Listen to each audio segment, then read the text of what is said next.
Are the scissors broken in your house, son?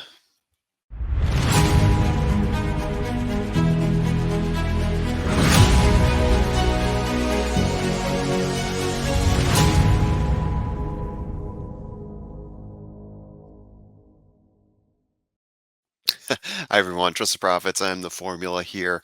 I've been having a lot of fun doing these previews of bit high level stakes races. Going to do another one for you again today here. We're going to be looking ahead to the Pacific Classic, which today's date, 8/25. This isn't going to take place until next weekend, September 3rd. So let's take a look ahead. September 3rd is the date of the race. Del Mar is the site. It's a G1, 10 furlongs on dirt. That's 1.25 mile. What I have here is a possible field, as we've seen in some of these previews. Not all of the horses that are in this actually end up making it to the final cut at the day of the draw. Jockeys noted here, historical jockeys for the horse, but may not end up be riding the horse. So just keep that in mind as we're going through this. Let's look through the field, though, shall we? Flightline. What can you say about Flightline? Undefeated in 4 races. Winner of 2 G1 races already in a short career, the Metropolitan and the Malibu. At the Metro, he won by 6 lengths. At Malibu, he won by 11.5 lengths, just blowing away all the competition. Uh, this is a generational horse, most likely. In only 4 races, obviously you definitely want to see a little bit more. The big difference in this race is going to be the jump in distance. Previous long is 8 furlongs, 1 mile. Now he's going up to 10 furlongs, 1.25 miles.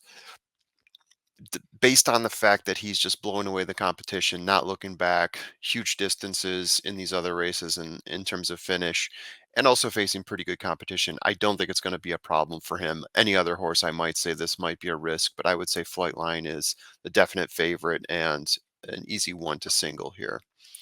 Moving along. What's interesting though is who's going to be next, who's going to be behind him. Let's start with Royal Ship. So seventh in last year's Pacific Classic, but has improved since then. Beat Country Grammar in the San Diego Handicap by 2.25 lengths.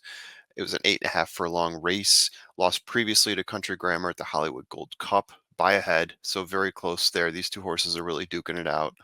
Main concern here is the last time's distance. At this distance, he did not look as impressive.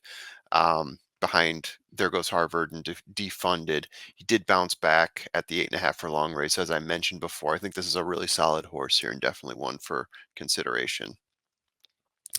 Moving along, Country Grammar. Top 3 horses in this race, very strong, very impressive. Most recently, second to Royal Ship in the San Diego Handicap, as we just said. Winner of 2 G1 races, including the Dubai Cup, where he ran the same distance at a 2:04, and the Hollywood Gold Cup, same distance at 2:02.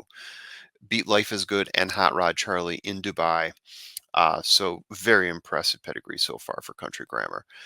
Has run and won at the distance, as I mentioned before, since the 2020 Travers, where he placed in 5th place. He's been at or near the finish, at the top in the finish of pretty much every race. Trained by Bob Baffert for a moment there, Sean McCarthy, and Johnny Velasquez is the jockey. Tis a Magician. So typical race from Tis a Magician goes like this: long distance, you grab the lead, you set a pace, and then you lose down the stretch to a closer. That's really been his MO for the past year, I would say. Came in second at the Pacific Classic last year, set the pace, yielded to Tripoli. Hasn't won a race since 2021 July. Cougar 2, 1 length back from Haywood's Beach. And then TAA, he was beaten by Lone Rock by 1.5 lengths. Even when he does set the pace and lose, he's still pretty close to the eventual winner.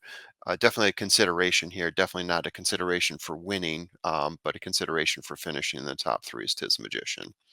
Stiletto Boy. 3rd place is the place that Stiletto Boy likes to be. 17 races, 7 third-place finishes.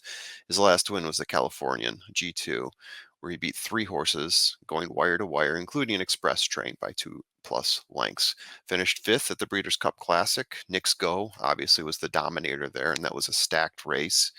3rd at the San Diego Handicap, which we mentioned before, so he was right behind Country Grammar and Royal Ship. Great horse, but I feel like he's outmatched in this field here. Express Train, very interesting horse here. So six last year in the Pacific Classic. Impressive so far in 2022. Three races, two wins, one of them a G2, one of them a G1, and a second place finish in the Californian to Stiletto Boy. At Santa Anita, he ran the same distance at 2:03, so he's definitely capable of it. But he hasn't raced since uh, April 30th of this year. So it's a 4 month layoff in between the upcoming race and his previous race. So that's got to be a concern, but still a very strong competitive horse in Express Train.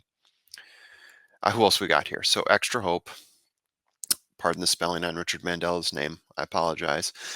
Sat in third place the entire race at the Cougar 2.